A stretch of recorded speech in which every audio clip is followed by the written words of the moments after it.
Guntur corporation standing committee ఎన్నికల్లో TDP ప్రలోభాలకు పాల్పడుతుందని ఆరోపించారు వైఎస్ఆర్సీపీ నేతలు.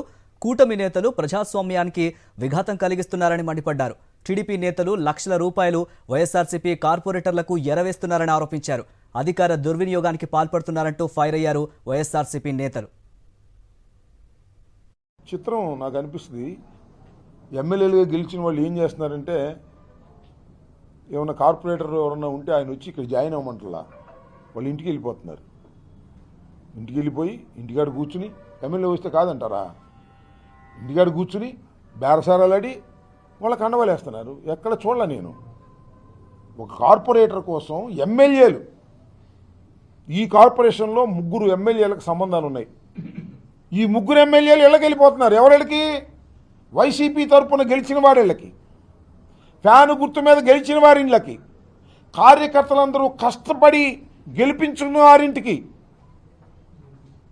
పార్టీ కూడా ఎంతో సపోర్ట్ చేసి ఆర్థికంగాను మరో రకంగాను సపోర్ట్ చేసి జగన్మోహన్ రెడ్డి గారు గెలిపించినటువంటి అభ్యర్థుల దగ్గరికి సిగ్గు విడిచి వెళ్ళిపోతున్నారు. అంటే వాళ్ళ దగ్గర పవర్ ఉంది, డబ్బు ఉంది. అంటే డబ్బుతోనూ అధికారంతోనూ వ్యక్తుల్ని కొనాలనుకునేవాళ్ళు, కార్పొరేటర్లను కొనాలనుకునేవాళ్ళు, వైసీపీ ఫ్యాను గుర్తు మీద గెలిచిన వాళ్ళని కొనాలనుకోవడం ఒక దుర్మార్గం, అమ్ముడుపోవడం మరొక దుర్మార్గం. గుంటూరు మున్సిపల్ కార్పొరేషన్లో స్టాండింగ్ కమిటీ ఎన్నికలకి సంబంధించి ఇవాళ అధికార పార్టీ తెలుగుదేశం పార్టీ కేవలం గెలవడానికి సంబంధించి గెలవాలనే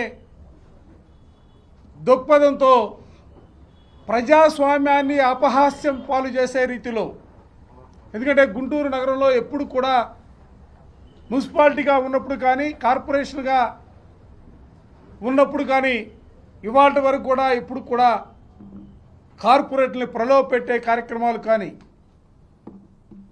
కార్పొరేట్లని రకరకాలుగా ఇబ్బందులు పెట్టి తెలుగుదేశానికి ఓటు వేయాలా, తెలుగుదేశం పార్టీలో చేరాలా, వాళ్ళ మీద ఒత్తిడి తీసుకొచ్చి ఇవాళ పార్టీలో చేర్పుచ్చుకునే కార్యక్రమాన్ని ఒక పక్క, మరో పక్క రకరకాలుగా ప్రలోభాలు పెట్టడానికి ప్రయత్నం చేస్తున్నటువంటి పరిస్థితులు చూస్తూ ఉంటే నిజంగా ప్రజాస్వామ్యవాదులందరూ కూడా సిగ్గుతో తలదించుకునే పరిస్థితులు. ఈరోజు మనం పరిస్థితులు చూస్తూ ఉంటే ఒక ప్రజాస్వామ్యానికి తూట్లు పొడిచే విధంగా, ఒక ప్రజాస్వామ్యబద్ధంగా ఎన్నుకోబడినటువంటి ఒక పార్టీ జెండా కింద ఎన్నుకోబడినటువంటి కార్పొరేటర్లని భయభ్రాంతులకు గురి చేసి